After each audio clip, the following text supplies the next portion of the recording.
Muito bem, galera. Primeira coisa nesse vídeo aqui é ressaltar uma coisa que o Diniz falou ontem na coletiva e que eu concordo, é que o jogo de ontem, a derrota, que foi uma derrota horrorosa, gosto muito de ficar usando a palavra vexame, mas foi uma atuação abaixo de qualquer crítica e desnecessária, né, às vésperas de um jogo tão importante. Mas para mim não afeta muita coisa em relação a partida de quarta-feira, que tem uma mobilização, que tem o foco, que é o jogo mais importante do Fluminense nos últimos tempos.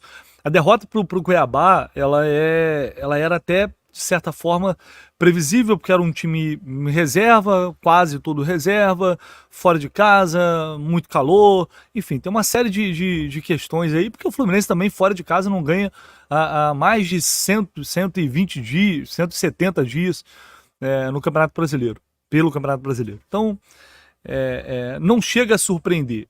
O que me incomodou, e eu acho que incomodou muita gente, foi, novamente, a postura, a forma como a equipe se comportou. É claro que a expulsão condicionou também o restante do jogo, mas isso é mais uma coisa que a gente tem que se preocupar e a gente tem que pontuar, porque tá vindo um jogo decisivo aí. O Fluminense já teve um jogador a menos no primeiro jogo. E não pode acontecer isso novamente. Eu vou trazer um trecho aqui da entrevista coletiva do técnico Fernando Diniz para a gente discutir uma coisa também em relação novamente ao treinador. Só não esquece, depois se puder dar uma moral no like aqui, se inscrever aqui no canal do Less, deixar esse comentário também, que sempre será muito bem-vindo aqui. Bora trocar essa ideia. E, enfim, eu não quero focar muito nessa derrota para o Cuiabá, não, mas não dá para a gente relevar tudo também. Vou trazer um trecho aqui da coletiva do Diniz e depois a gente comenta em cima disso. Não tem nada a ver o jogo de hoje com o jogo de quarta-feira. Né? E quanto à sua pergunta, discordo um pouco. Eu acho que enquanto estava 11 contra 11, o Fluminense tinha domínio da partida, tinha finalizado mais, tinha mais controle, não estava oferecendo nada. O Cuiabá estava marcando alto e levando vantagem quase todos os lances. O Cuiabá tentava nos marcar mais alto, a gente saiu a maioria das vezes. Então o jogo, a expulsão, ela interferiu completamente no andamento do jogo e no resultado do jogo. A gente jogando com um time já todo mexido, depois com um jogador a menos, o calor que estava aqui, e alguns jogadores que estavam jogando que teriam que ficar correndo distâncias muito longas e o jogo ia ficar muito mais físico. A gente resolveu também tirar a estratégia que a gente montou. Acabou que a gente não conseguiu implementá-la com um jogador a menos. A gente teve que mudar jogadores e mudar o jeito de jogar. E ainda assim, até o gol do Cuiabá, a gente não estava tendo muita chance, mas estava bastante controlado. Então a gente acabou falhando no primeiro gol e tomamos o segundo gol de bola parada. E daí em diante ainda ficou o jogo mais controlado pelo Cuiabá e muito mais forte emocionalmente no jogo, e a gente não tinha muito mais força para buscar o empate. O jogo aqui, desses jogos, eles são jogos muito diferentes. Embora você pegue o handicap do que tem acontecido em termos de pontuação, parece que é uma coisa que o Fluminense não tem rendimento, mas tem rendimento. Hoje, por exemplo, está fazendo uma partida muito boa, jogando com um time alternativo, como foi em Curitiba também contra o Atlético Paranaense. Mas com um jogador a menos, aí modificou completamente a partida. Então tem histórias muito diferentes dessas partidas que a gente jogou fora de casa. Mas a gente precisa voltar a vencer o quanto antes fora de casa. Bom, o Diniz fala que até a expulsão o Fluminense estava dominando o jogo, estava bem, que estava fazendo um bom jogo, né? Tinha um controle da partida. Eu pergunto para vocês, o Fluminense estava jogando bem até o Martinelli ser expulso? O Fluminense realmente, aquela atuação estava agradando alguém? Isso são coisas diferentes. Uma coisa é você não dar um peso a esse jogo que ele não tem. E de fato ele não tem um peso tão grande assim. Neste momento em que todo o foco está voltado para a Libertadores. Mas a partir do momento em que 11 jogadores entram em campo com a camisa do Fluminense, eles vão ser cobrados. É assim que tem que ser. O jogador, é time reserva. Mas o time reserva, esses reservas, são jogadores que em algum momento terão de entrar e vão precisar dar uma resposta.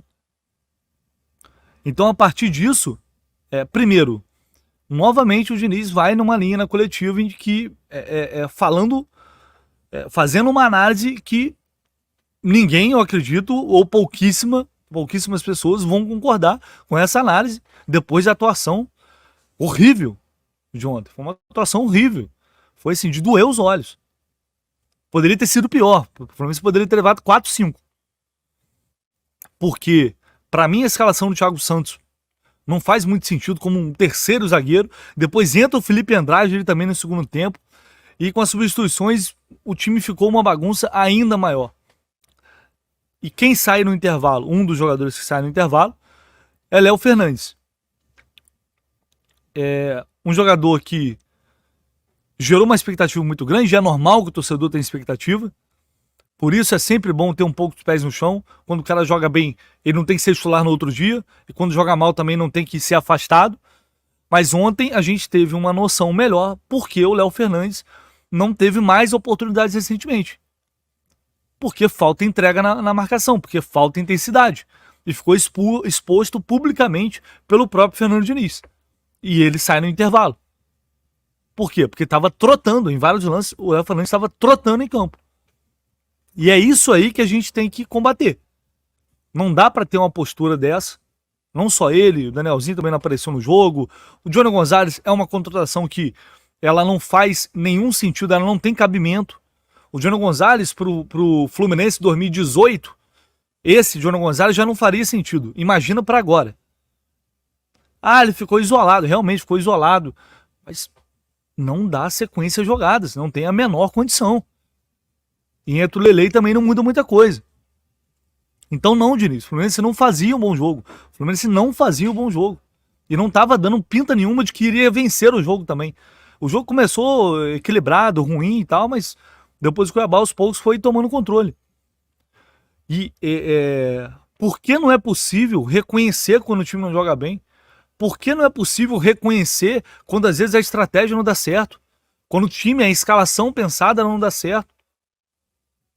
Por que não dá para ter uma autoanálise um pouco mais dentro da realidade daquilo que todo mundo está vendo? Porque isso pode fazer diferença nos momentos cruciais também. Porque o torcedor, nós estamos aqui do outro lado, né? A gente analisando, você aí, torcedor, para quem tá me assistindo, para quem nos assiste, não tem como saber o que o Diniz está falando no vestiário. A gente tem como saber o que ele passa pra gente. E muitas vezes, recentemente, algumas coisas não condizem com a realidade. E aí a gente vai para o aspecto emocional. O Magno Navarro fez um post no Twitter, que eu vou até olhar novamente aqui para não falar algo errado. Mas o Fluminense ele teve 12 expulsões, são 12 cartões vermelhos em 55 jogos. 21% dos jogos o Fluminense jogou com 10. 3 jogos importantíssimos, final do Carioca, oitavas da Copa do Brasil e agora semifinal da Libertadores. Então, por que isso está acontecendo dessa forma? O Diniz falou sobre isso também. Não é nada que preocupa, embora tenha sido 2 lances com muita severidade da arbitragem, embora assim, tinha acabado de tomar amarelo. Esse juiz gosta de dar, que deve ser o recordista de cartão amarelo. Então ele deu um cartão amarelo, logo depois, nem tô questionando a expulsão, porque assim, o primeiro amarelo, o Martinelli chegou um pouco atrasado, logo depois ele expulsou com bastante convicção o Martinelli. E o jogo da quarta-feira, o Samuel nem toca no jogador da... Como hoje também, se você vai ver o lance, o replay, você vai ver que não foi uma falta para... Plasticamente parecia que foi para amarelo, mas no fundo também não teve maldade, não teve um contato. Mas na hora eu até entendo ele ter dado o segundo amarelo pro Martinelli. Acho que a gente poderia ter evitado as 2 expulsões também, a chance da expulsão. Mas não foi nada absolutamente por descontrole ou coisa do tipo. Foram umas pontuais que não tem muito a ver com a sequência que a gente vai ter no ano. Eu não sei se é algo tão pontual assim, mas é algo que tem que ser discutido, é algo que tem que ser analisado.